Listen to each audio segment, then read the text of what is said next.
কিন্তু এই ছেলেটার মতো ট্র্যাজিক হিরো ব্রাজিলিয়ান ফুটবলে হয়তো আগে কখনো আসেনি। হ্যাঁ, আজ কথা হচ্ছে ফুটবলের রাজপুত্র নেইমারকে নিয়ে।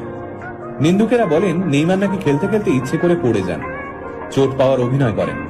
কিন্তু তারা হয়তো এটা জানেন না, নেইমার ফুটবল ইতিহাসের একমাত্র খেলোয়াড় যাকে 1000-এরও বেশি সময় ফাউল করা হয়েছে। মাত্র 6 বছর বয়সে ফুটবলে হাতেখড়ি হয় নেইমারের। বলের সঙ্গে তিনি যেন কথা বলতে পারতেন। গোল তো অনেকেই দিতে পারে, কিন্তু ফুটবল খেলাটা যে একটা শিল্প, সেটা হয়তো ছোট্ট নেইমারকে দেখলে বোঝা যেত। মাত্র 17 বছর বয়সে ব্রাজিলের 1 নম্বর ক্লাব স্যান্টোসে অভিষেক হয় নেইমারের। আর 18 বছর বয়সে ব্রাজিলের জাতীয় দলেও চান্স পান তিনি। এখানে জানিয়ে রাখি, নেইমার সেই একমাত্র খেলোয়াড় যিনি ইউরোপের কোনো বড় টিমে না খেলেও ব্যালন ডিওরের জন্য নমিনেশন পেয়েছিলেন, তাও আবার মাত্র 21 বছর বয়সে।